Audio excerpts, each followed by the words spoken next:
Mia looked at me with a face full of curiosity. "I just do my usual work," she exclaimed in admiration when she saw my skills. "This is the only thing I can brag about. But I believe this is something no one else can replicate. I want to do a job that only I can do." I remember as a child watching a movie with my dad and excitedly talking about it. "My name is Scott, 28 years old. I work in a factory that makes tiny screws for precision machinery. When I was in the 4th grade, my loving father, who once took me to the movies, left my mother and me for a younger woman. I think it took about a month to realize he was never coming back. Next to me, I suddenly noticed my mother, sitting in shock. I thought to myself, even at that young age, this can't go on. That's when the next chapter of my life began. Seeing me trying to be upbeat gave my mother the strength to carry on. In the neighborhood, there were rumors about my dad running off, and there were those who pitied us and those who mocked us. Neither was a problem, but what was troublesome were those who tried to take advantage of our situation. My mom was an old-fashioned lady, quiet, demure, and beautiful. She sews traditional dresses for a living and would sit for hours, moving her needle over the sewing board. Her meticulous work was famous, and because of her unique skills, she even got orders from out of state. Although she earned a decent income, it wasn't enough to pay off the debt my dad left behind. With so many people trying to take advantage of us, I couldn't help but think how awful adults can be, even at my young age. I began to make sure that my mother wasn't taken advantage of by other adults and lived my life at the same time. Because of me having a suspicious and mature gaze, adults would sometimes find me creepy. So, I felt the need to enter the workforce and grow up as soon as possible. After finishing middle school, I decided not to go to high school and instead got a job.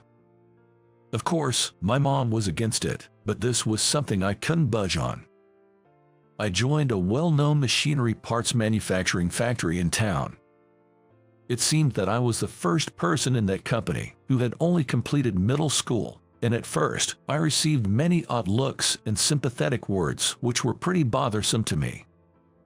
The one who treated me like his own son was my mentor, Ken. Inside the factory, Ken was someone everyone looked up to. It seems Ken noticed my skillful hands right after I joined the company.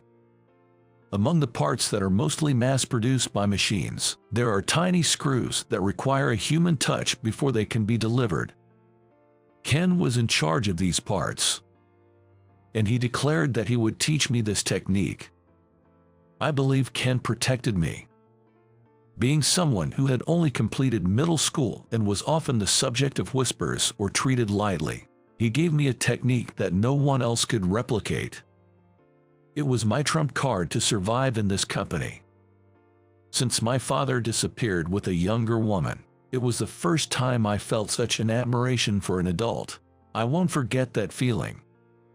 That Ken also retired last year after reaching the age of retirement. I'm the only one who inherited Ken's technique. There's a part, a small screw, that only I can make. Even though new machines and systems were introduced last year, there are still parts that require the human touch. The place that Ken made for me in the company seems unshakable, no matter what. At the end of March, staff reshuffle was announced and a new department head from the headquarters is set to join. He's a longtime elite from the headquarters, probably looking to take the next step in his career. It feels a bit off when a boss who's never worked in the factory before comes in. All talk, with no real understanding of how things work. We had such an incident before, and the plant manager went to the headquarters to complain. On his first day, the new department head gathered all of us, looked down from the stage, and went on and on about his ideas. About increasing productivity by a certain percentage, lots of detailed numbers and money talk. He used a lot of fancy words, but in the end, It just felt like he wanted us to work hard for his own career advancement. Out of the blue, he said, "There's a middle school graduate among us," and I was taken aback. The department head went on about how middle school graduates aren't fit for this company, and how education reflects one's character. My co-workers in the factory chuckled, but the department head seemed oblivious. I'm the only middle school graduate in the company. Right from the get-go, in front of all the employees, he was putting me on the spot. I don't think I've done anything to be personally hated, but it's clear the department head has some animosity towards me. It put a damper on my day. Even when I'm a bit down, once I start my work, I get focused and it doesn't bother me anymore. Just like any other day, I was diligently doing my unique tasks. Then, the department head appeared. Seems like he was getting a tour from the plant manager. I couldn't ignore him, so I gave a slight nod. The department head ignored my gesture, picking up a screw I was working on as if it was something dirty. "So you're Scott, huh? Heard you're the only middle school graduate in our company. You should just know that I don't go easy on anyone." I was irked by his arrogant tone. "I'll do my best, sir." I didn't want to engage, so I just replied with a neutral phrase. The department head looked displeased. Maybe he wanted me to be more subservient, but that's against my principles. I'm not ashamed of being a middle school graduate. Typical. Middle school graduates don't even know basic manners. I graduated from a college you wouldn't even dream of getting into. That makes me someone of a higher status in society. You should be honored to be spoken to. Check your attitude. His shouting echoed through the factory. For a moment, everyone stopped their work. All eyes were on me, wondering what was going on. Seems like the department head is a pain in the neck. I sighed internally. Well, isn't it lively today? A laid-back voice echoed through the factory. Her voice has a slightly husky tone for a woman. Apparently, she's got that from drinking. I overheard her joking about it with colleagues. Her name is Mia. She's in charge of the system that runs this factory. They outsource the system, so she visits the factory a few times a week. She has jet black, long hair, and fair-skinned. Her black-rimmed glasses are her trademark.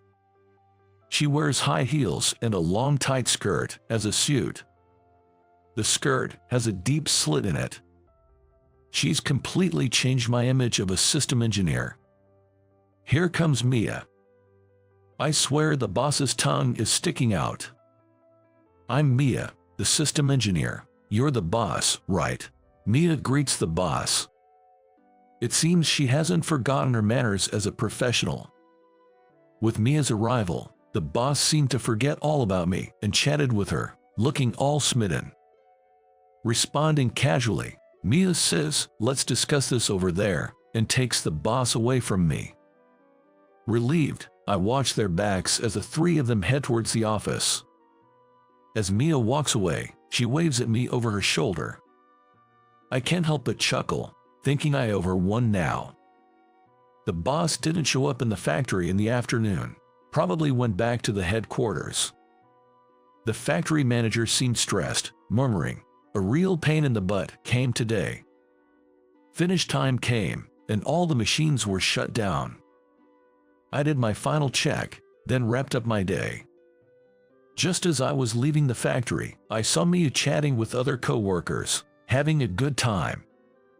Most of the conversation was about horse racing. Apparently, there's a big race this weekend, and everyone was buzzing about how they'll place their bets. I respect Mia as a systems engineer, but I can't help but disdain her fondness for gambling. Of course, I understand it's due to some unresolved issues with my father's past, but it's hard for me to shake my strong aversion to gambling. Always gambling, always talking about horse racing. Normally, I'd let it slide, but I was already a bit irked due to the boss showing up, and I couldn't hold back. I immediately regretted my words, but once they were out, there's no taking them back. "Excuse me, you looking for a fight?" Mia glared at me with her almond eyes after my off-putting comment. She was the first to snap, and the others tried to calm her down. "Gambling's no good, right? And horse racing's the prime example." Well, it was exactly a tit for tat. Today, I completely forgot about the help I had received and snapped back at her more sharply than I intended. "You've never even been to a racetrack, let alone placed a bet. Don't act like you know everything and trash talk it. It's lame." Mia leaned in close, glaring at me with an upward gaze. The soft scent of her perfume wafted to my nostrils. It brought back memories of my ex-girlfriend out of the blue. I think I dated Lillian for about 5 years. She was the one who started the relationship, and she was the one who ended things. I believe I was about to be 21 at that time. It was Lillian who was assigned to the factory office from the headquarters. I remember her long brown hair, neatly curled, always looking pristine, adding a touch of glamour to the office. Lillian was 3 years older than me. At first, she acted like a big sister, always reaching out to me, which I found a tad annoying. But gradually, I found myself looking forward to her calling out to me and was surprised at my own feelings. Whenever she came to watch me and Ken work on the screws, she'd exclaim, "Wow, that's amazing," and that's when I began to open up to her. Being praised felt really good. I think that alone is a good enough reason to let someone in. The perfume Lillian wore and the one Mia is wearing now. I believe it's probably the same. It might be what I'm a little put off by Mia. On the day Lillian and I broke up, she wore that same scent. "Hey, are you even listening to me?" Mia's voice pulled me back to reality. While I was lost in thought, the conversation with Mia seemed to have moved on quite a bit. "Clear your schedule for Sunday. I'm coming to pick you up from your apartment." What? Before I knew it, it seemed I'd made plans with Mia. I exclaimed in surprise, a bit dumbfounded. "Pinky promise, if I lie, I'll owe you big time." Pinky's locked. Suddenly, my hand was grabbed and Mia's pinky finger aggressively intertwined with mine. The pink earring on Mia's slender finger felt a tad cold. "Don't run off on me." Saying that, Mia walked away from my side. She jokingly said to her colleagues, "Going on a date with Scott this Sunday," and laughed. As promised, on Sunday, Mia showed up at my apartment. From the apartment windows, a few familiar faces peeked out, teasingly calling out to me. I quickly hopped into Mia's car to escape. "Morning. Did you bring the money?" The first thing she said, to which I replied, "I don't gamble." Mia looked at me with a side eye, grinning mischievously. In her free time, Mia dressed casually. Slim fit jeans with a hot pink t-shirt. She wore a light gray hoodie over it. She looked a bit younger than when she's at work. One thing worth noting: her driving was aggressive and pretty bad. As I got into the car, she warned, "Brace yourself, I'm the worst driver." She wasn't lying. By the time we reached the racetrack, I believe my nerves had been significantly frayed. Felt like a long roller coaster ride, didn't it? I couldn't help but shoot Mia an annoyed look. You don't stay on a roller coaster for that long. To my remark, Mia laughed. True that. The racetrack, my first time there, was much more beautiful and pleasant than I imagined. Probably because of the vast open view. And not just old-timers, but many young folks were there too. Seemed like some folks just came to photograph the racehorses without betting. Mia led me to a spot where the race could be seen clearly for the first race, without buying any tickets. Watch closely. Seeing a horse race for the first time, I was genuinely moved. The beauty of the racehorses, the power of their hooves. The jockey's determination chasing after their horse right before the finish line. and the loud cheers and sighs coming from the stands as they crossed the finish line. Maybe I got caught up in the excitement of the racetrack. All these jockeys, they're all quite good looking, you know. I think it's the face of a true competitor. In the winner's circle, photos were being taken of the winning horse and the jockeys. Everyone was smiling joyfully. I heard a jockey gently pat the horse's snout, saying, "Thank you."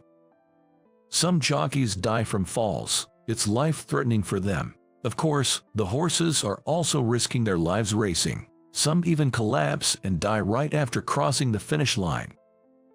Mia, with a serious expression, told me, "It's narrow-minded to only focus on the gambling aspect. The exhilaration of crossing the finish line first is something truly irreplaceable." The feeling of exhilaration when crossing the finish line first seems irreplaceable. After hearing that story, I watched another race. Seeing a jockey use every part of their body to push their horse to the finish line left me speechless. I thought it was truly noble and beautiful. I'm sorry, I think I've been narrow-minded. My ex-girlfriend used to tell me I had tunnel vision. While eating some pasta for lunch, I apologized to Mia. Engrossed in her horse racing newspaper, Mia suddenly looked up at me. "Hut, isn't that the boss's wife? I've heard rumors about her. She used to date a guy who only finished middle school." Hearing Mia's words took my breath away. I had heard through the grapevine that Lillian had gotten married, but I had no idea it was to the boss. I knew it but never realized how ignorant I was with office relationships. Maybe those who knew about my past with Lillian didn't want to tell me out of consideration. Moreover, Mia told me they were currently separated. Having dealings with both the headquarters and the factory, Mia is knowledgeable about what is going on in our company. The boss's persistent attempts to annoy me might have to do with it. Being pestered by her ex's husband, huh? Mia shrugged, rolling her eyes. I let out a sigh. The boss never stopped bullying me. During morning assemblies, he wouldn't mention my name, but he wouldn't forget to mockingly say, "That middle school graduate." It was as if being a middle school graduate was a cardinal sin. There were times when he even seemed to deny my very character. My colleagues, clearly frustrated by the boss's blatant behavior, sympathized with me. Then, an incident occurred. On that day, I had taken a paid leave to visit my mom back home after a long time. I was notified that a machine at the factory went haywire, so I rushed back. I was the one who did the final inspection last night. There shouldn't have been any issues. When I arrived at the factory, the manager, the department head, greeted me. The moment he saw my face, he yelled, "You damn fool," and came charging at me. "I'm sorry, can you please tell me what happened?" I apologized, bowing to the department head. The department head, however, didn't seem willing to accept my apology, continuing to shout at me. "That's why I can't stand middle school graduates. You're a nuisance. Do you have any idea how much damage you've caused to the company? You're fired." Fired. The department head insisted that I was to blame for the incident. And just as he said, I was swiftly let go.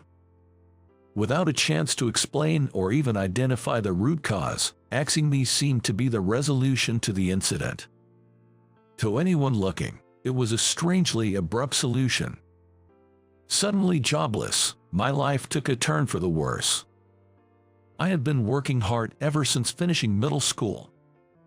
It felt like the rug had been pulled out from under me, and my life spiraled into disarray.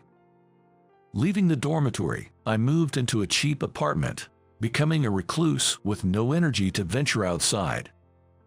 It was on a Saturday morning when my apartment door was banged on loudly. "Hey, let's go." I recognized the voice from behind the door. It was Mia's. I was surprised when Mia came to visit my apartment. As I opened the door, Mia gave a cheeky grin. "Let's hit the racetrack." Saying that, she grabbed my hand. In the clothes I had on, without even shaving, I was dragged off to the racetrack. The track was less busy on Saturday than on Sunday. I took a deep breath as I looked out over the turf. The expansive view made my heart feel lighter.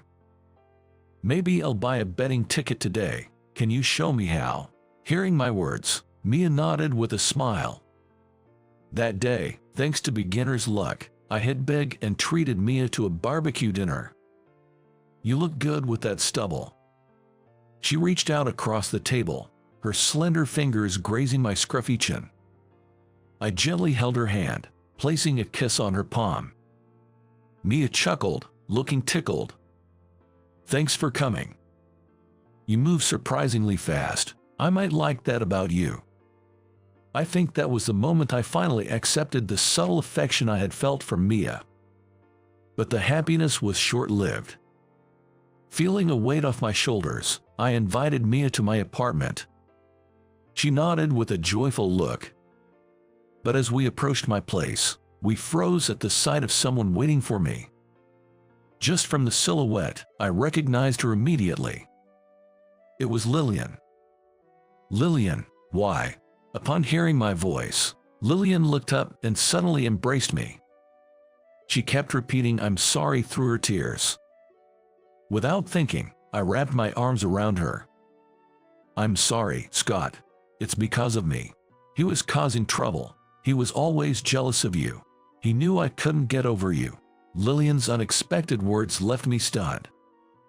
Her familiar perfume filled my nostrils. Even as I tried to pull away from Lillian, she held on tightly. I couldn't help but notice Mia's gaze. You're Lillian, right? Aren't you being a tad bit self-centered with that story?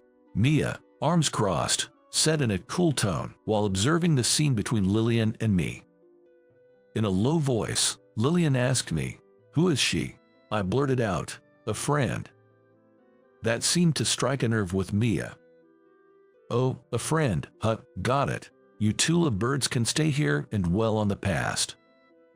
With that, Mia stormed off. As much as I wanted to go after Mia, Lillian's grip on me was firm. "We can start over, right, Scott?" There were no tears left in Lillian's eyes. The day after Lillian's visit, I was jolted awake by a call from the CEO. I assumed it was about unemployment benefits, but when I picked up in a groggy voice, it was the CEO, which immediately woke me up. I was asked to come to the headquarters, and feeling I couldn't refuse, I headed there. Immediately, I was ushered into the CEO's office, and I felt nervous. The CEO's talk began with an apology to me. The manager, whom I'll call the department head, was also present, shrinking against the wall. Seeing that, I understood everything. According to the CEO, the system failure wasn't due to my negligence, but the department head intentionally caused it. The truth was revealed in a report from a colleague, Mia. It was the first time I learned that Mia had been working hard to clear my name. When the CEO told me, "I want you to come back," I was surprised at my own feelings. I thought I would be really happy to hear that, but when it was actually said, I didn't feel as pleased. Even when told that tasks only I can handle were piling up, it didn't resonate with me. I'm not coming back. When I firmly said that, it felt like two versions of me were arguing inside. I don't know if my decision is right, but I wanted to be true to my feelings. Upon hearing my response, the department head fell to the ground. He went on his knees and bowed deeply, begging. He repeatedly said, "Please come back. I have no standing anymore." To be honest, I found it ridiculous. I declined the department head's plea. "It seems you have no regrets. All right, it's your life after all." The CEO said that with a disappointed smile. I realized once again how compassionate he was. I bowed deeply, expressing my gratitude, and said, "Thank you for everything up until now. I never imagined I'd leave the company this way, but I'm truly grateful to this company for shaping me into the professional I am." After leaving the headquarters, I felt relieved. Surprisingly, I felt ready to start something new. When I returned to my apartment, there she was again, Lillian, standing at the door. Does she truly want to start over with me? After all, it was Lillian who broke up with me. Back then, I was adamant about working at the factory and kept refusing a position at the headquarters. Lillian grew tired of my stubbornness. She told me, "A man without ambition is the worst," and those words had long pained me. It made sense when she married the highly ambitious department head. "You are here again. Just met your husband." I said that while taking out my apartment key. "He's been demoted. What a way to throw away his chances of promotion." Lillian's words were sharp, and I couldn't feel a shred of affection from her. Anyway, Lillian's arm wraps around mine. "You're returning to the company, right?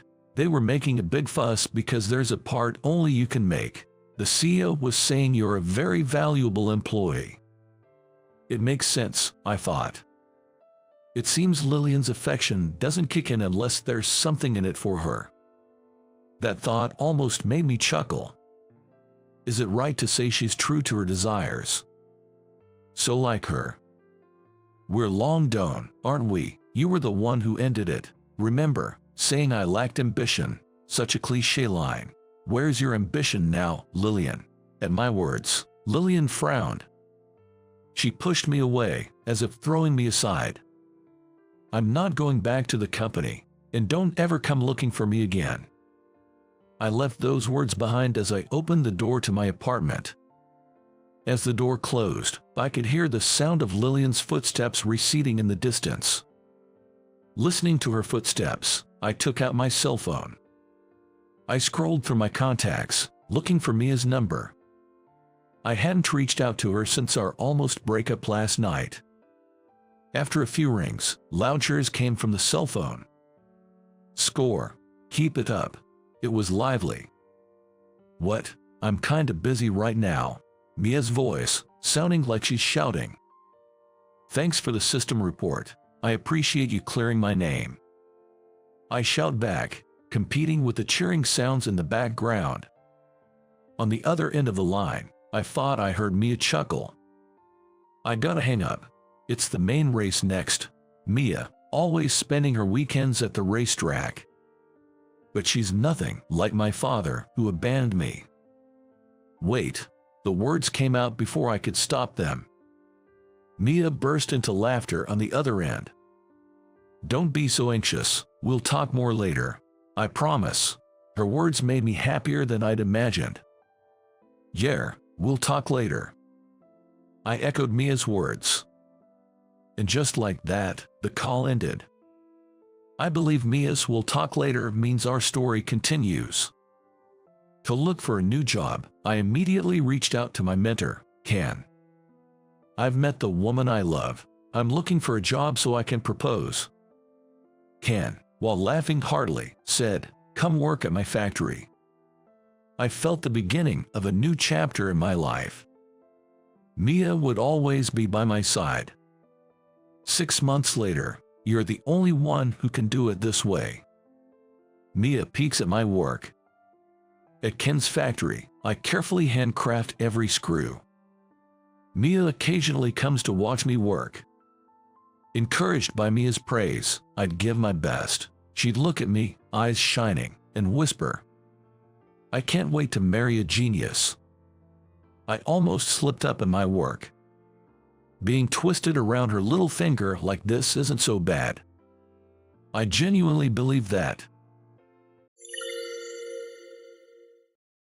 People like you shouldn't come to places like this. Annoying. The quality of the food drops with you around. By the way, can you even afford this? Waiter, watch out for this guy. He's super broke. It was my mother's 60th birthday celebration. She had always raised me single-handedly. To celebrate, I had saved up and brought her to this Italian restaurant. I heard mocking laughter at me. My vision went dark with anger. "My name is Mike. We were always struggling financially. so my mom was working tirelessly every day. The reason? My parents had divorced. Turns out, my dad had an affair. Though we received alimony and child support, life was still tough. I made do with what I had, always being frugal and trying to prolong the lifespan of my belongings. Once I hit middle school, I didn't join any clubs to save money and headed straight home after school. "You're so dirty. You just reek of poverty." One day, as I was about to head home, I heard loud laughter near the girls' bathroom. That voice sounded familiar. It was Catherine from my class. Catherine was mean and would always taunt me about being poor. I took a quick peek and saw a girl surrounded by a few others, head hung low. It was Amy. I called her by her first name since she didn't like to be referred to by her last name due to her single-parent household. "Don't come to school, you'll spread germs." Amy's situation seemed even worse than mine. Her shoes and uniform were worn out. Catherine and her gang were ridiculing her for it. Feeling as if they were mocking me too, the next thing I knew, I was standing between Catherine and Amy. "So what if we're poor? None of you earn your own money anyway." Catherine kept rambling, but most of her arguments were weak, and I could easily counter them. "Ooh, remember this." With a huff, Catherine and her gang left. I've totally been spotted. When I was thinking that casually, "Thank you for helping me." Amy said that to me, so I had no regrets. From that day, Amy and I became close friends. The bullying from Catherine wasn't as bad when we were together. We'd often hang out and even walk home together. As time went on, I started having feelings for Amy, but... "What? You're transferring schools?" "Yes," Amy said simply, and transferred out. It was close to graduation, and I figured she must have had her reasons. Since it happened so suddenly, I didn't even get her contact details. My first love ended without a confession. A few months later, I was working in a clothing company while attending an online high school. I really wanted to start working after middle school, but you should at least get your high school diploma. My mom told me that, so she had me attend high school. Of course, I paid my school fees with the money I earned, all to make my mom's life a bit easier.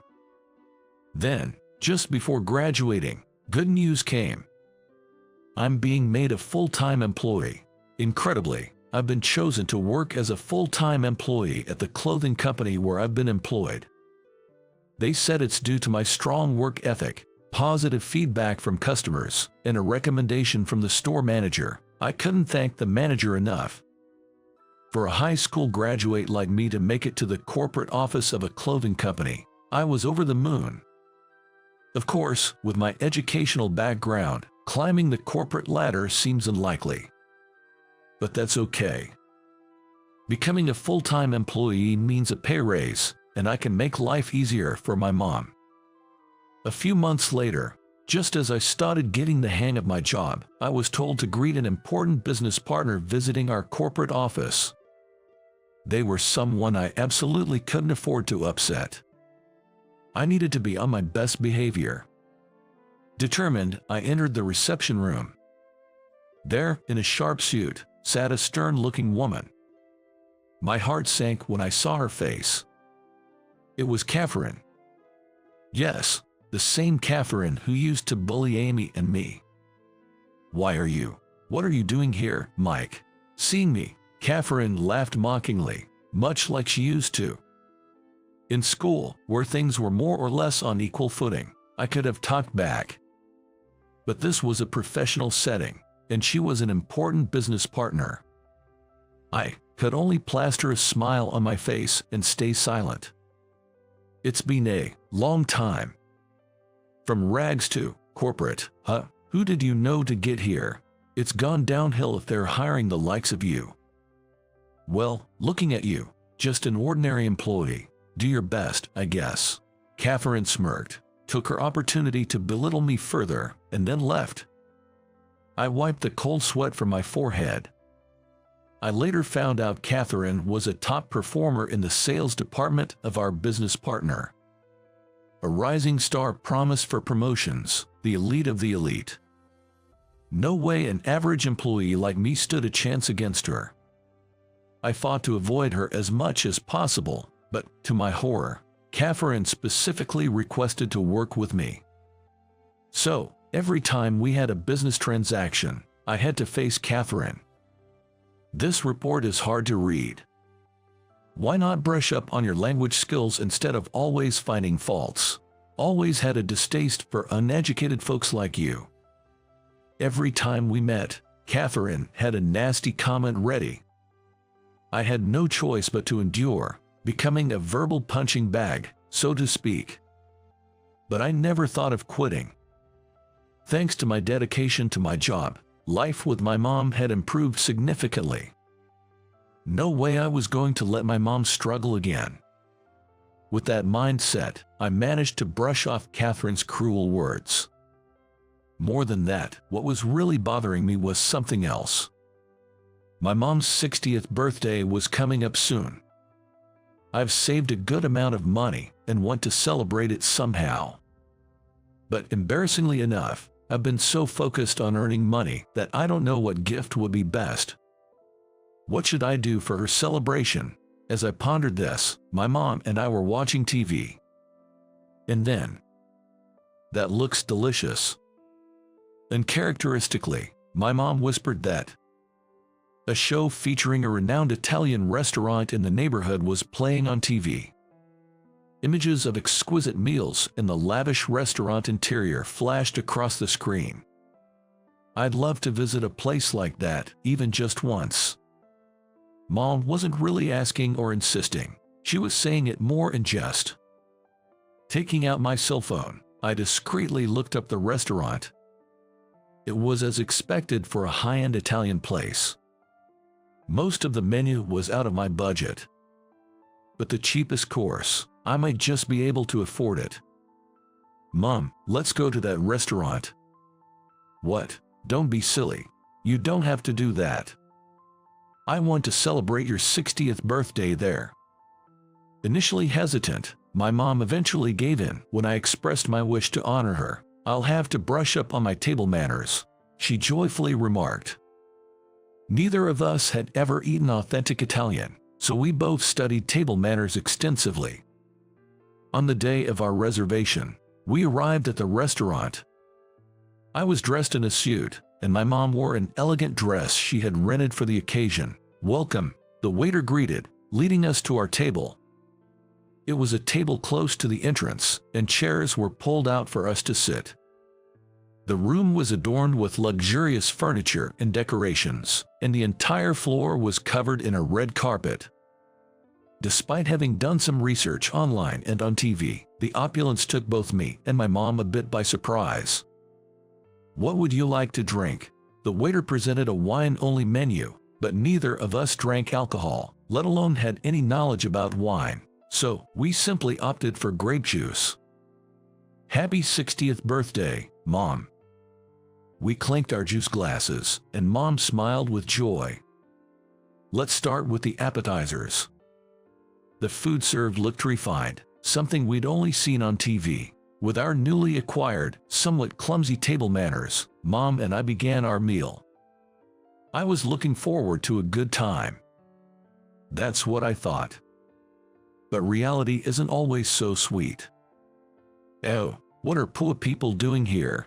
Suddenly, a familiar voice came from behind me.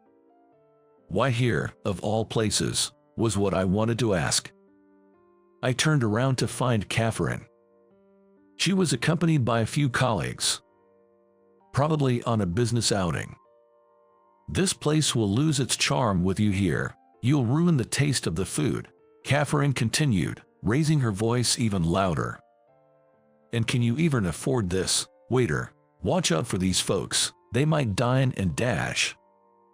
Our pleasant evening was instantly spoiled. However, making a scene wasn't the mature way to handle it. Being ridiculed was something I had grown accustomed to.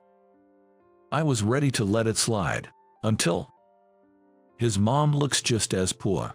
It's scary what genetics can do. A comment belittling my mom made my vision go dark. It was a rush of anger. Make fun of me all you want, but insulting my mom, who has always supported and raised me, was something I couldn't stand. Enough is. I stood up abruptly, knocking my chair back. Mike, calm down. Mom tried to calm me, but my anger was uncontrollable. I had reached my breaking point. What's all the fuss about? Perhaps because Catherine was so loud, or because I had stood up. The chef came out to see what was going on. I recognized him from a TV interview. He was likely the owner of the restaurant. The owner himself. Suddenly, Catherine flashed her charming business smile. I was just about to discuss the uniforms we'll be providing for your staff. It seemed this restaurant was a client of Catherine's company. Her earlier attitude was nowhere to be seen. Catherine ignored me and spoke directly to the owner. However, the owner gave Catherine a cold stare. About that, let's forget it. What? Catherine was taken aback by the unexpected response. The owner spoke with a mix of coldness and anger. You see, my daughter was bullied by you in the past, but she didn't want to mix personal matters with business. I respected her wishes, yet you were rude even to the person who had helped her. I don't want to do business with someone like you. The owner motioned to the waiter, who began to escort Catherine out. Wait a minute, there must be some mistake. This has to be a joke. Catherine, her face pale, tried to rush towards the owner, but the waiter quickly restrained her and assured her outside. Those waiters, they looked like gentlemen, but they seemed to be used to handling these kinds of situations with customers. But then again, I don't know the owner personally. What does he mean by savior of his daughter? As I stood there dumbfounded, a woman who clearly looked like she was in charge of the floor approached me. It's been a while, Mike. For some reason, she knew my name.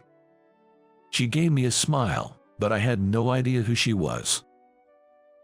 I'm sorry, but you don't remember. It's me, Amy. We were in middle school together. Realization dawned.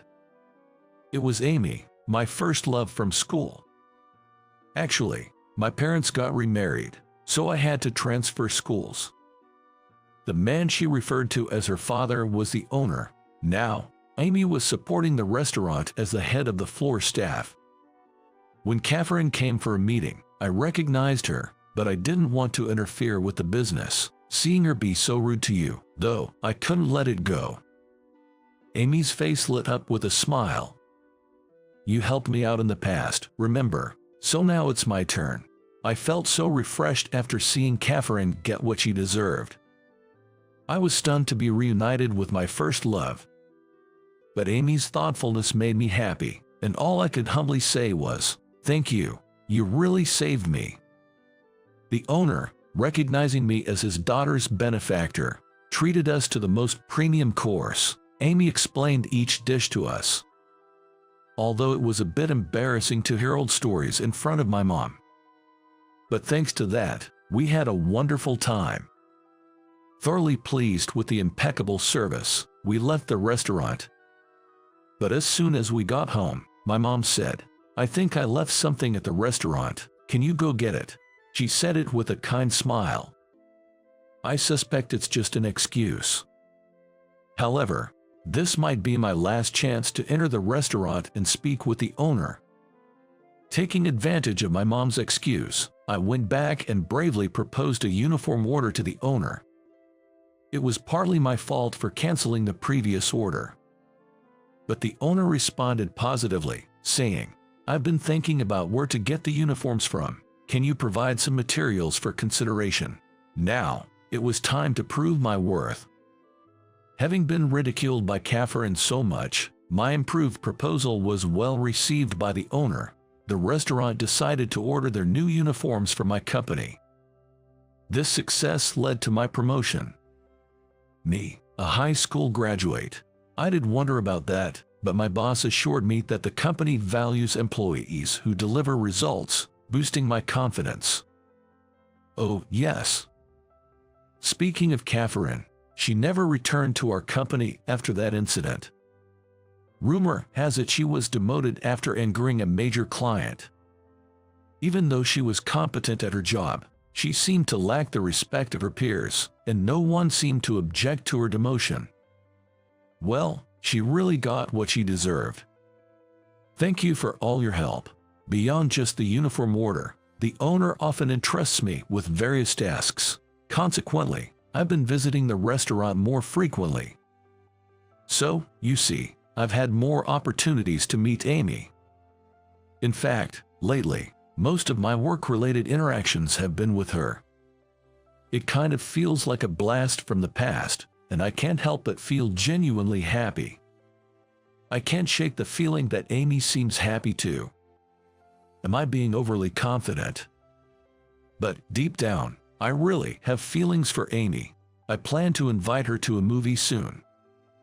But that's a story for another day.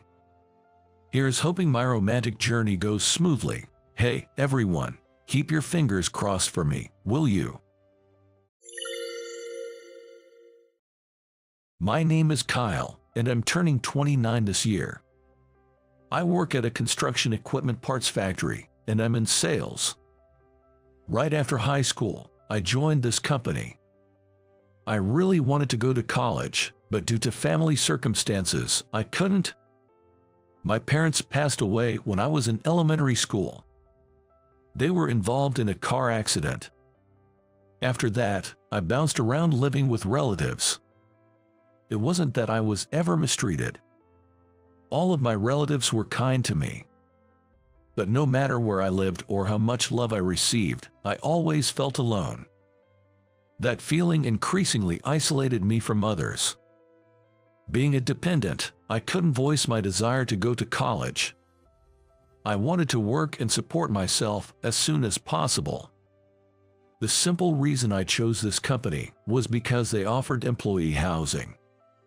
That being said, it's a big company locally, and the pay is decent. In sales at this company, I'm the only one with just a high school diploma. Most employees here have a bachelor's degree. To make up for my educational background, I worked really hard. I couldn't afford to lose my job. I was desperate, I guess. The lucky part was that the company's CEO is a wonderful man. During the interview, he learned about my background and decided to hire me on the spot. Even after I was hired, he treated me like a son and mentored me to be a respectable employee. I'm forever grateful to CEO. One day, my mentor and boss, CEO, called me in privately. I was asked to come without letting other employees know. Something was definitely up. I was a bit anxious. Recently, there were some unsettling rumors circulating around the office. CEO has a daughter, and the man who married into the family, becoming the son-in-law, is now the vice president. The issue was with the vice president. The vice president seemed eager to expand the business, while the CEO wanted to maintain the current state amid the recession. Their opinions were clearly divided. Opinions in the company were split between Team CEO and Team Vice President. Currently, the position of the CEO is in jeopardy due to the majority of the Vice President's group. Feeling a bit nervous, I knocked on the door to CEO's office. Inside, CEO and his secretary, Kathy, were waiting for me. I was prompted to sit on the couch in the reception area. CEO's request was a simple one. Kyle, I'm sorry, but I need you to leave the company. The CEO's face was filled with distress. Seeing his expression, I immediately replied, understood. I could clearly sense how much he had struggled to come to this decision. I didn't want to cause him any more pain. I figured you'd agree without hesitation. Kyle, I'm sorry. If it's for the good of the company, I don't mind. Thank you for everything until now. I bowed deeply in gratitude. The CEO placed a reassuring hand on my shoulder and repeated, "I'm sorry." His strong hand, which had always supported me. Recalling its warmth, I felt my eyes watering. As I looked up, our eyes met, and I noticed that the CEO's eyes were also filled with tears. And so, I resigned from the company I had served for many years. After leaving my job, to be honest, I felt demotivated. I felt completely burned out. I just didn't have any motivation. During those days, out of the blue, I received a call from Kathy, the CEO's secretary. She asked if we could meet up, and we agreed to catch up at a cafe near the station. After hanging up, I realized it had been a while since I'd met anyone. I see my blurry face in the mirror. Remembering Kathy, always poised and confident, I felt a bit embarrassed about my current state. I decided to freshen up before meeting her. So, I headed to a local barber shop. When I arrived at the cafe, Kathy was already there. She spotted me and waved enthusiastically. Instead of her usual office attire, she was wearing a casual white shirt and jeans. In this outfit, she seemed almost like a different person, and it took me aback for a moment. "Kyle, it's been a while. How have you been? You look refreshed, and that's a relief." Kathy looked me up and down, smiling as if relieved. I was genuinely glad I had decided to get a haircut. As we waited for our drinks, she filled me in on the current state of the company. It seems the vice president had almost taken over the company. The CEO is planning to retire soon and live a quiet life. But the vice president is his son-in-law. I worried about whether the CEO would have a place to go after retirement. When I shared my concerns with Kathy, she said, "Don't worry." She mentioned that the CEO plans to move to New Zealand, where his granddaughter lives. His granddaughter didn't quite get along with her parents, so she went abroad for her studies and eventually got married there. She now lives in New Zealand. She had invited him to live with her after his retirement. Knowing that the CEO has a place to go, I felt relieved. Perhaps my relief was evident on my face because Kathy looked at me and smiled warmly. "I'm relieved to see you haven't changed. I was really worried that you might have burned yourself out." She hit the nail on the head, and I almost spit out the coffee I was drinking. Her insight into people is truly sharp. I recalled how she was the first to notice the vice president's schemes. "I was surprised to get your call out of the blue. I couldn't imagine Kathy having a reason to reach out to me directly. If you hadn't found a job yet, I have one I'd like to introduce you to. Interested?" Kathy said with a smile. The company she introduced me to was located on a hill in the countryside. It is about a 20-minute drive from my apartment.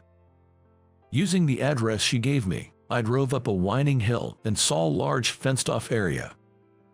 There was grass, but it didn't look like a golf practice range. As I got out of the car, I heard dogs barking.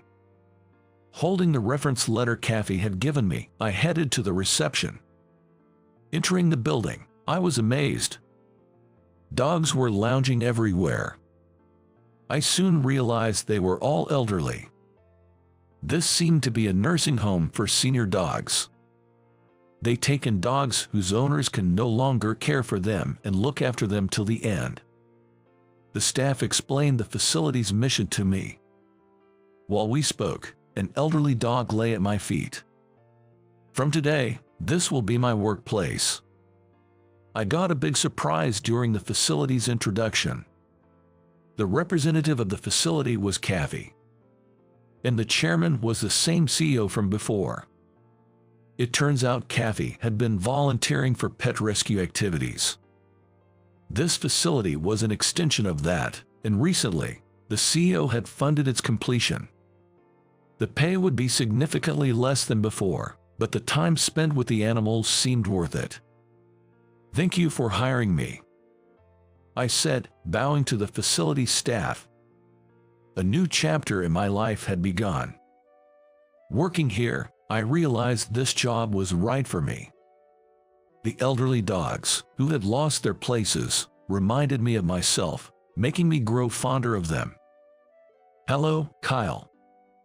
I was surprised to see Kathy, who was supposed to be working as a CEO's secretary during the day, appear with a bright expression.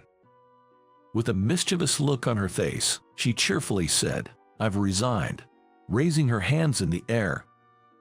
She looked like an innocent child. She had planned to quit when the CEO retired, but the vice president gave her a hard time, so she couldn't. Today, she was finally free and looked ecstatic about it. "Now, I can truly dedicate myself to this." Rolling up her shirt sleeves, Kathy said. Dogs gathered around her, clearly fond of her. She lovingly patted each one on the head. At that moment, she explained why she started this facility. Surprisingly, she grew up under circumstances similar to mine. She lost her parents at an early age and shuffled between relatives' homes. She opened up to me about her past. After becoming an adult and seeing elderly dogs being abandoned, she felt a deep connection as if it mirrored her own story. The pain of being left behind by someone dear and loved. She understood that feeling all too deeply, which drove her to start this facility. A place where elderly dogs can spend their twilight years in peace.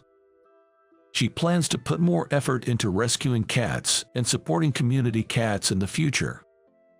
She has also partnered with a nearby veterinary clinic, preparing to accommodate dogs and cats that get sick. Whether it's intentional or not, even if there was a special reason, those little ones wouldn't understand. All they feel is the sadness of being left behind. "I just want to heal that pain," Kathy said with a smile. "I was taken in by CEO, and then by you, Kathy. I guess I'm not much different from these little ones." I immediately regretted what sounded like a self-deprecating remark. "It's not like that at all. I called out to you because you're special, Kyle. I needed you and no one else." Feeling as if he'd been given a pick-up line, I felt my cheeks redden. It was embarrassingly endearing, making it hard to look her straight in the face. "Come on, look at me." Kathy's hands gently covered my warm cheeks. Her touch was refreshingly cool and comforting. As I looked in the direction she was turning his head to, she gave me a big smile and said, "Look, isn't this little one's belly so cute?" She giggled as she stuck her pug dog belly out in front of me. "But you know, we have to be careful with this. It might lead to an umbilical hernia," she intently explained while observing the pug's belly. I was so distracted by the warmth of her touch on my cheek that I couldn't take in a word she said. There was Kathy, the professional executive assistant, and now, in front of me, a Kathy who laughs innocently. Both versions of her were overwhelmingly wonderful. I was genuinely falling for Kathy. I felt genuinely happy thinking about living and protecting this facility together, which was also her dream. I wrote a letter updating my old boss, who's now retired in New Zealand, about the facility and about Kathy. How I've relearned the value of life by interacting with old dogs. Every day is filled with new discoveries, which I pinned down. Weeks later, a reply came from CEO. In his neat handwriting, it read, "This is a job suitable for a gentleman like you." It moved me. The fact that the boss is pleased with the work I'm doing means the world to me. It's what made me the happiest. A year after CEO retired, the company I used to work for went bankrupt. The company's downfall seemed to be due to the poor management skills of the former vice president who took over. I heard that the employees who lost their jobs were in distress. One day, there was a note on the door saying bankrupt, and there had been no communication for a long time after. Many of my former colleagues were married and had small children. Seeing them in the streets during the day filled me with a sense of helplessness. When I was fired, there were other colleagues who also left. They were single like me. I believe CEO was doing his best to overcome the challenges by downsizing. I decided to discuss something with Kathy. I asked her if she could hire any of my former colleagues who lost their jobs. I even bowed my head, asking her to prioritize those with families over single individuals like me. Kathy seemed taken aback by my sudden request. I understand how you feel, Kyle, but you realize it's hard to hire that many people at once, right? True, this business has just started. It's unstable, and there are financial issues for sure. Yet, there was a clear need for more hands. I might not understand since I don't have a family, but I believe those who do are struggling to provide for them. I expressed my genuine feelings to Kathy. I just wish those who have the family, something I can't seem to have, find happiness. I felt that was the right path. Kathy furrowed her brows at my words. You're so kind, Kyle. Remember that you have every right to have a family too. She then took quick action. People who get things done act quickly. She immediately contacted our former colleagues, arranged interviews for those interested in jobs. Not everyone is fit for this job. Those with pet allergies can't do it. But she didn't merely screen them out. She offered alternatives to those who did not seem to be able to do this job. Even the former boss from New Zealand stepped in, pledging financial support, and we managed to secure employment opportunities for all those interested. Of course, I stayed and worked alongside Kathy. Besides taking care of the animals, I did my best to assist her in her tasks. I wanted to ease her burden even a little. Once things settled down, she looked a tad slimmer. Everyone seems to enjoy their work. That's what makes me happiest. Feeling the happiness of others is truly joyful. I think you taught me that, she said in the office one evening. I looked at her, taken aback. Her face was serene, much like that of an angel. Her beauty wasn't just external. It radiated from within. I don't think so. Maybe it's just that things we can't have always seem more appealing, right? When the workday drew to a close, children would come after school, waiting for their working parents. They wanted to play with the dogs and cats. Watching them, my eyes softened. You too can have a family, Kyle. Why are you giving up before even trying? Kathy said with a slightly irritated tone. I couldn't understand why she seemed upset. I was perplexed. I was at a loss for words. Suddenly, she stood up from her chair, looking me straight in the eyes. Okay, fine, I'll be your family. No, let me be your family. Well, that's not right. Please make me your bride. I was dumbfounded by Kathy's words. I must have had the most clueless expression on my face. After all, it's Kathy we're talking about. She's a top-notch executive assistant, and now an incredibly successful entrepreneur. She's beautiful, competent, cute, and kind-hearted. The idea of such a woman wanting to be my family was unfathomable, almost like I was hearing things. And I thought make me your wife was my imagination and desire running wild. I found myself wondering if daydreams could really be this vivid. Essentially, my brain had gone into a state of shock, unable to process what just happened. Hey, making a lady say this much and then going silent isn't nice. Is it because I'm older? Seeing me frozen and speechless, Kathy looked concerned. I shouldn't make her wear that expression. I always want her to have that innocent smile on her face. Would God be angry if I took the responsibility to protect her happiness and smile? Kathy's eyes, waiting for my reply, were filled with apprehension.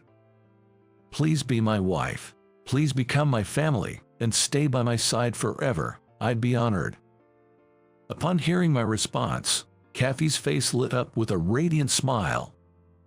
From that moment on, both in our personal and professional lives, we chose to walk the same path together. I was somewhat embarrassed, but happy. Those feelings welled up inside me. Over the next few years, the facility gradually expanded. Truth be told, I hadn't yet formally proposed to Kathy. To be honest, both Kathy and I had been so busy with work that it wasn't a priority for a few years. Every day, there were cats and dogs that needed rescuing, and there was hardly a day when all the older dogs at the facility were in good health. With the growth of the business, there was coordination with animal hospitals and other NPOs, meetings with local government. There was hardly a moment to breathe. "Do you plan on marrying your work, Kyle?" Kathy said as if she was tired of waiting. Puppies, only born last month, playfully swarmed around her feet. The older dogs were each lying in the sunlight, soaking up the warmth. "I do think about you, you know," I replied, lifting one of the puppies. The puppy joyfully licked my cheek. "Come on, right now. It should be about me, not the puppy." Apparently, she was a bit jealous I was giving the puppy more attention. Kathy pouted, turning her face away in mock annoyance. Her cheeks puffed out in a pout, making her look as adorable as a young girl. It's hard to believe she's the sharp businesswoman running this major operation. "Kathy, will you be my family?" Holding up the puppy, I used it like a ventriloquist's puppet to propose to her.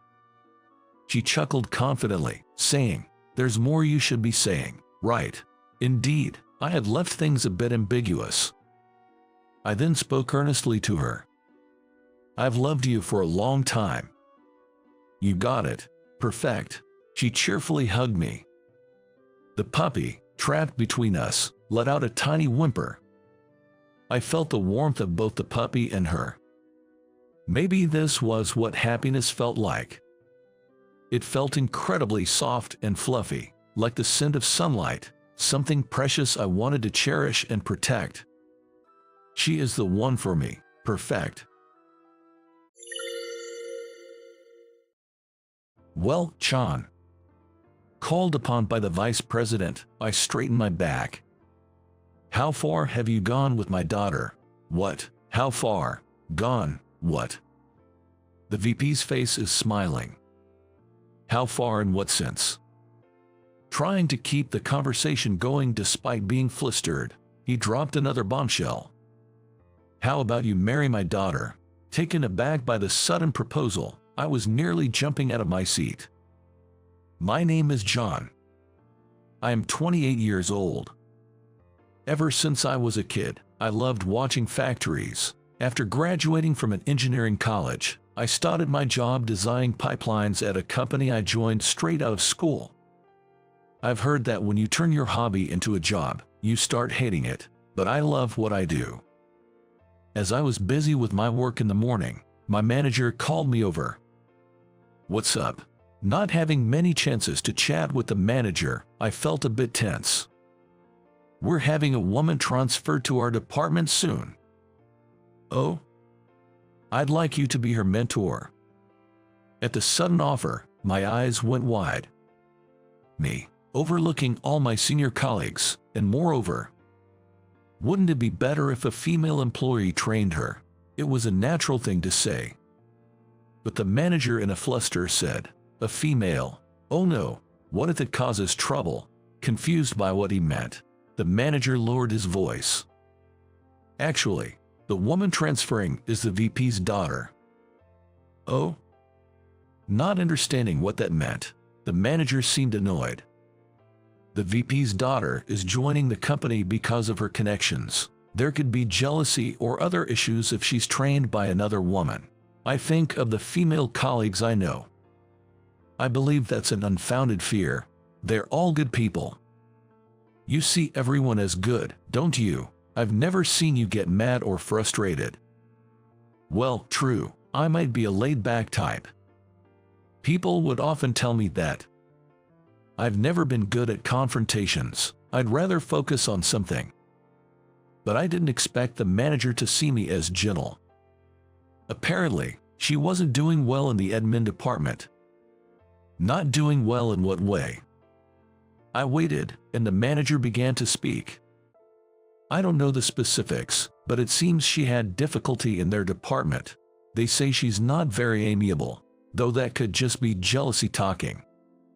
Wait, she was in administration and now she's being transferred to our pipeline design department. When I asked, does she have some experience with the software, the manager made a face.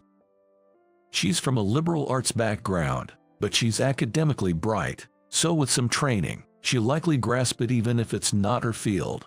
For now, let her assist you, like copying the designs you've made. Essentially, train her as an assistant. It sounds complicated, but having someone to help with copying would lighten the load. I'm not sure if I'm cut out for training, but I guess I can manage this much. Just as I was feeling a bit optimistic, the manager, as if sensing my thoughts, warned me. Listen, make sure there are no blunders. She's the VP's daughter, understand? Blunders. How bad does it have to be considered a blunder? My budding optimism began to wilt. While I was preparing training materials during a break, the woman in question arrived. She was stunningly beautiful, but she had a somewhat frosty aura. My name is Jessica. Nice to meet you. Her voice was so faint that I had to strain to hear. The manager responded to Jessica with a smile. This is John. He will be teaching you. He's a very mild-mannered guy, so don't hesitate to ask him anything. Hey, John. Taken aback by the sudden shout, I looked at the manager. His eyes seemed to say, you know what's at stake. No mistakes. I still wasn't sure what constituted a mistake. For starters, I booted up the software. I began to explain, hoping she would pick it up. But, do you need to take notes? I asked. Jessica didn't take any notes. Being someone who can't remember without taking notes, I asked out of concern if she was okay. In response, I received a soft, I'm fine, accompanied by a stern look. There was a noticeable furrow in her brow. Feeling apprehensive, I dropped the topic and asked her to draw a bit, but she couldn't draw anything at all. When I mentioned taking notes again, she reluctantly pulled out her notebook and started jotting things down, hunching over her desk. This scene, it felt familiar. My stomach began to ache. I need to use the restroom, I said, leaving my seat. The atmosphere felt so heavy. As I was about to return to my desk, I overheard a conversation. Did you hear? The girl who got in because of the VP's connections. Yeah, I've heard. They say she's super gorgeous. But she apparently couldn't handle her job in admin. Being the VP's daughter, however cute, must be a tough gig. Is this the jealousy the manager mentioned? All they were doing was gossiping without touching on her character. Sure, Jessica might have connections, but her alma mater is a renowned university known for guaranteed placements. The VP probably believed his daughter would benefit the company. Despite the tense atmosphere, she doesn't seem like a bad person. I murmured to myself and decided to head back. Sorry for the wait. Where did we leave off? I said, looking at the screen, and was surprised. The drawings, which she had struggled with earlier, were now complete up to the point I had taught. Seeing her still looking down, I recalled something. Just give me a moment, I said, and went to fetch some helpful resources. I brought back several illustrated books that explained the software's usage. And I laid out some simple practice designs on Jessica's desk. She stared intently at the materials. I've got work too, you know, but I think you should be able to draw this diagram with what I've shown you. If you're unsure, you can ask me or refer to those books. Can you give it a try? With that said, I returned to my seat next to Jessica. I positioned my keyboard so that I was half turned away from her, making it so she couldn't see my screen. Noticing this, the manager hurried over to me. What are you doing? Aren't you supposed to be training her? All is good, I simply replied, urging the manager to back off. From behind me, I could hear the determined sounds of Jessica operating the computer. It brought a slight smile to my face. An hour later, she presented a finished diagram. It took a while, but it was neatly done. There were a few sections that seemed off. Probably, she had tried fixing them manually. I showed her a feature that would have made it simpler, and I sensed her surprise. Essentially, she's just shy. Back in college, I tutored kids, and one of them was extremely shy. Such kids don't perform well when observed. They feel pressured under scrutiny. After understanding this, when she worked on problems, I did my own studies. Her grades improved significantly, and her parents treated me to a nice restaurant as a bonus. From then on, I would give Jessica some instructions and then focus on my own work, but she was incredibly talented. She absorbed everything I taught her like a sponge. The passion I had during my tutoring days was reignited, and I ended up teaching her so zealously that my manager scolded me, saying, "Hey, it's 5 p.m. now. Do you intend to make the boss's daughter work overtime?" From then on, I started to engage in small talk with her. Even during a 10-minute break, Jessica wouldn't leave her seat, so I'd buy her a drink and hand it to her. I'd also make a bit of small talk with her. "I've got 3 sisters. You know mornings are like a battlefield," I said, and her face lit up a bit. Getting carried away, I suggested, "Why don't you sit up a bit straighter? It'll be easier to see the computer screen." But she gave me a glare. Yet, remembering I was her instructor, she hesitantly straightened up. I couldn't help but admire her upright posture, but she quickly slouched again. Her face turned bright red, and she looked down shyly. I looked around and noticed our co-workers staring. "Sorry for drawing attention to you." When I said that, she kept her head down and shook her head side to side. I hate it when people stare at my large boobs. Oh, I can imagine how uncomfortable that must be. Jessica turned a surprised look on her face. She didn't expect my response. "I mentioned earlier that I have 3 sisters, right? Ha, you know what? Maybe one of them can help you." I pulled out my phone and searched for a particular store. "This is where my sister works. I can contact her directly, but look, you can chat with the store for advice. My sister works at a lingerie store. At home, she sometimes shows me her new purchases and asks for my opinion. I really wish she wouldn't. My sister often complains about shoulder pain too. She knows a lot about clothes and such. Maybe you should ask her." After my non-stop chatter, I suddenly snapped back to reality. Did I possibly creep her out by discussing a lingerie store? I'm so sorry for suddenly talking about this. In my flustered attempt to smooth things over, she still kept her head down as always, but managed to say, "Thank you," with a shy and strained voice. Her tone didn't sound upset, which relieved me. Our 10-minute break ended, and we were back to work.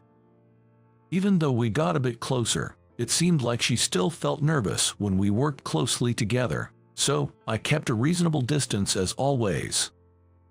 Once Jessica got the hang of the graphic software, I decided to delegate some tasks to her. While I didn't expect her to handle everything immediately, especially the specialized parts, I judged that she's the kind who learns best through hands-on experience. The drawing she finished was quite accurate for a first attempt. "You did an amazing job. This is great." She seemed pleased, even as she looked down, by my genuine admiration. "Just here and here. It's partly my fault for not explaining well, but the sizes are different from this point," I pointed out, and she had a sudden realization, her face lighting up with an "oh" expression. Her ability to catch on with just that little feedback spoke volumes of her excellence. I handed her the document with the areas marked in red for her to correct. Suddenly, the manager called out, "Hey, John, come over here," and ushered me into another room. "Did you need me?" I asked as I entered the room, where the manager had his back to me. He whipped around with wide eyes. "What are you so relaxed about? Do you even know who she is? She's the VP's daughter." He loomed over me, his voice raised. "Did I do something wrong?" I replied, genuinely puzzled, prompting a heavy sigh from him. "You really don't get it. You should be more considerate." Pointing out mistakes to the VP's daughter, I was confused. "But as a trainer, it's my duty." He cut me off. "You could have corrected it subtly. What if the VP gets wind of this?" He sighed heavily at my continued disbelief. "Look, if Jessica even hints to the VP about having an incompetent employee, you're toast. Fired." That seemed so extreme, but he pressed on. "Didn't you have her serve coffee the other day?" "Yes, I remember you rushing to stop her." Jessica seemed puzzled by it. Jessica had mentioned she wanted to mingle a bit with others, and given we had some treats, I had asked her to serve coffee. "You shouldn't make the VP's daughter do such chores. If we keep treating her like she's made of glass, she'll never fit in," I thought to myself, feeling the manager's glare. "The VP expects regular updates on her training. I've said she's excellent, so you need to step up the training pace. Just handing her reading materials and leaving her be is unacceptable. Brace yourself for the worst." With that, he sent me away. I might actually lose my job. While I believed I was training her correctly, I might not have given enough thought to her being the VP's daughter. Was I wrong to think everyone should be treated equally? When I returned to my desk, Jessica promptly handed me the corrected diagram.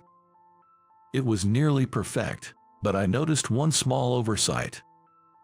As I was about to point it out, the image of my manager's stern face crossed my mind. Yes, perfect, as expected. Now that this is done, let's move on to this one." As I was looking for another task, Jessica asked me, "Is this part correct? I'm a bit unsure." The part she pointed out was the only section that had been overlooked. But, having just praised her for perfection, I couldn't find the right words. Yes, this will do for now. I'll take a closer look later, and if there's any issue, I'll let you know." Trying to smooth things over, Jessica looked at me seriously. "Why did you suddenly switch to formal language?" I was taken aback. Without realizing, I had started speaking to Jessica more formally after the manager's comment. Stammering, I noticed Jessica looking down. She took the blueprint from my hand, saying, "It's fine, I'll work on this," and turned away. Was that the right response? However, the vice president is currently on an overseas business trip. Before he returns from abroad, I need to reconsider my mentoring approach and change my attitude towards Jessica. This realization made things a bit awkward, and the friendly atmosphere we had seemed to have reset. A few days later, the vice president returned from his overseas trip, and I was summoned. "Calling you immediately upon his return. I think you really might be in trouble." I reported the situation as neutrally as possible. The manager looked at me with concern. Before I could be officially reprimanded, I went to Jessica. "Jessica, I'm sorry. I was probably too familiar with you, wasn't I?" As I said that, Jessica looked at me with a surprised expression. I've rarely seen Jessica's face lift up from its usual downward gaze. "She's really beautiful," I thought as I couldn't help but stare. "What do you mean?" I found it hard to give a direct answer. "It's nothing. I've been called in. Can you finish up this blueprint?" Handing her the blueprint, I heard the manager's voice echoing across the department. "Hey, John, let's go." I felt as if Jessica was watching me as I determinedly headed towards the manager. I knocked and entered the vice president's room. There was a man standing there, well-dressed and well-postured. "Sorry to call you in. Please, take a seat." Urged, I sat down on the lavish leather sofa. I felt uneasy. "So, how's Jessica? She originally studied liberal arts, so this is a bit out of her field. Do you think she can handle it?" The VP's calm voice resonates throughout the room. My knees shook from the nervousness. Yes, sir, she is a very talented girl. I have very little to teach her. Mid-sentence, the vice president grunted. Even so, she doesn't seem to be making an impact yet. I broke out in a cold sweat. No, that's not it. John is slow. He just couldn't keep up with her pace. The manager quickly jumped in to defend me. I'm so sorry. Having her serve coffee, in this day and age, it's quite backward, right? Haha. The vice president remained silent. The increasingly uneasy manager continued. It's not like John had any ill intentions. He's just a bit carefree at times. The vice president gestured for him to stop. I want to hear from John. Tell me, how do you find my daughter? Swallowing hard, I tried to respond when he added, can you be honest? I'm not trying to trap you or anything. Maybe those words put me at ease. I found myself talking without even thinking. She's very genuine. She seemed pretty shy, and when I constantly taught her, she seemed tense. So, I gave her some books and encouraged her to learn on her own. Still, she understood well. I might need a little more time since I didn't directly guide her, but I believe she'll handle her tasks efficiently. The manager was about to interject, but the vice president silenced him with a glance. Did she manage to serve coffee properly? The vice president's calm voice made it hard to tell if he was angry. I decided to answer honestly. I thought it might help her bond with everyone in the department, but I realized it was thoughtless. The vice president seemed to smile subtly at my remorse. Well, understood. You both may leave. As we were about to leave, the manager rushed in. I'm sorry, John's still green as a professional. Perhaps he thought I was about to be fired. But the vice president chuckled. I never asked for special treatment for my daughter. I hope you'll guide her strictly. The manager's eyes widened at those words. John, how about dinner tonight? Nothing formal, just want to have a little chat. I accepted the invitation I couldn't refuse, feeling pretty nervous.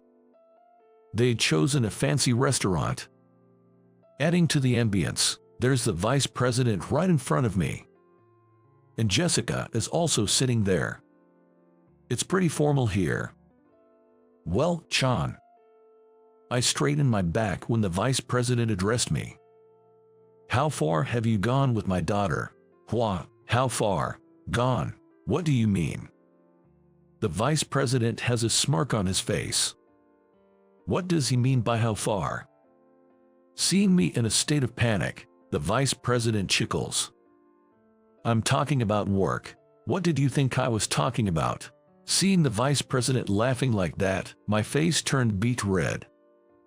Dad, stop teasing him like that, Jessica interrupted. Oh, it's about work. Didn't I just explain that to him? Well, I'd love to hear how far you two have gone personally, too. Hey, what are you saying? I've never seen Jessica react this way before. She seems more relaxed around her family, and even in this weird situation, I can't help but feel comforted by it. Why not?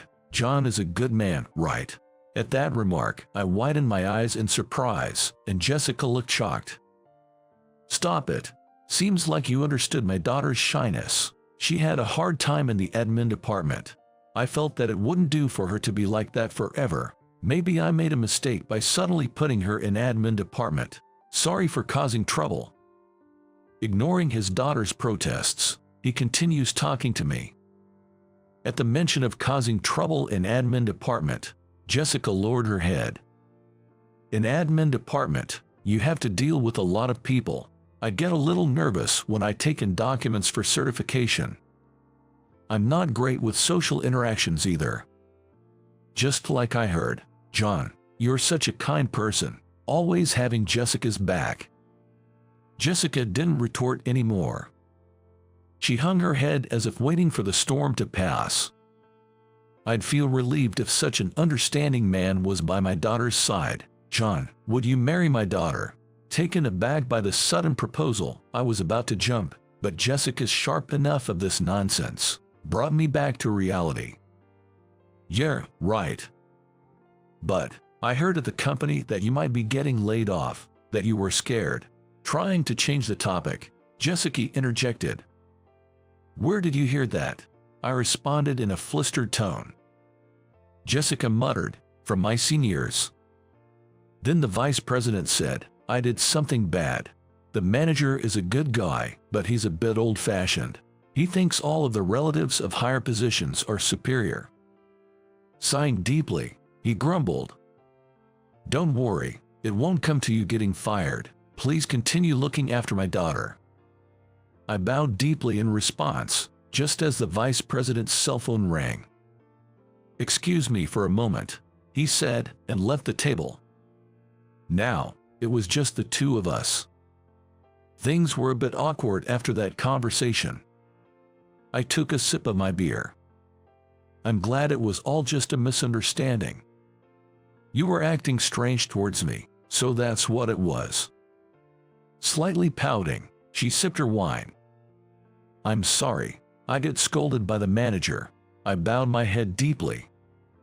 Because I've always been misunderstood, being known as the vice president's daughter or for being shy, I felt a bit sad thinking here we go again. Hearing that, I bowed even deeper. My head was nearly touching the table. Well, the misunderstanding's cleared up now. Let's continue to get along. When I looked up, Jessica, with a slightly dazed expression, was gazing at me. All of it was a misunderstanding. Huh? What does she mean? My dad's take-her comment might not have been a misunderstanding. Hearing her mumble those words, my heart almost leapt out of my chest. No, but I'm such an ordinary, unreliable guy. Surely, I'd only be a burden to someone like you, right? I felt dizzy. And I've only had a few sips of beer. I've imagined our married life. You'd probably be a great dad. Of course, I will. If I marry Jessica, I'll be the best dad, the best husband. Unable to voice those inner thoughts, Jessica, with tears in her eyes, said, Sorry for getting a bit carried away with the drinks. I must be bothering you. But you noticing my shyness and not judging me for my chest complex, it's all a first for me, and it made me happy. My rationale went out the window. If you're okay with someone like me, I want to be by your side forever, in a somewhat fancy restaurant. My declaration echoed through the quiet hall, making the spotlight-shy Jessica quite embarrassed. After a moment of silence, Jessica's phone vibrated. A notification from the vice president read, Take your time, you too. 3 months have passed since Jessica and I started dating. Today was our long-awaited shopping date. This lingerie is super comfortable, Jessica exclaimed. I unintentionally glanced at her cleavage. Noticing my gaze, she shot me a glare. Where are you looking? She was the one who brought it up, but I quickly apologized, saying, Sorry. My sister, who had previously consulted with Jessica at her shop, became good friends with her and brought her in as a loyal customer. It seems Jessica picked out a few items that she was quite satisfied with. For some reason, the entire bill was sent to me, but I happily paid. Jessica was told by my sister that it was a first-time customer discount. Suddenly, I spotted a dress in the showcase that seemed like it would suit Jessica perfectly. I took Jessica's hesitating hand and led her into the store. I discreetly asked the approaching sales associate to give us some space and suggested Jessica try on the dress. Jessica's unusual reluctance to enter the store was probably due to the sales associates approaching her. Standing guard in the middle of the fitting room area, I called out, How is it? Do you like it? In response, the curtain of the fitting room opened slightly, revealing Jessica's face. Thank you, she whispered into my ear. For keeping the sales associate away. She noticed, Huh? You're welcome, I replied with a smile. Jessica said, Come a bit closer. Doing as told, she gently kissed my cheek. Stay with me forever," she murmured and closed the curtain. "I'll buy her a ring later. I will ask her to marry me." Imagining introducing myself to the vice president later on as her fiancé, I straightened up with determination. I wonder which ring would suit Jessica's delicate finger best.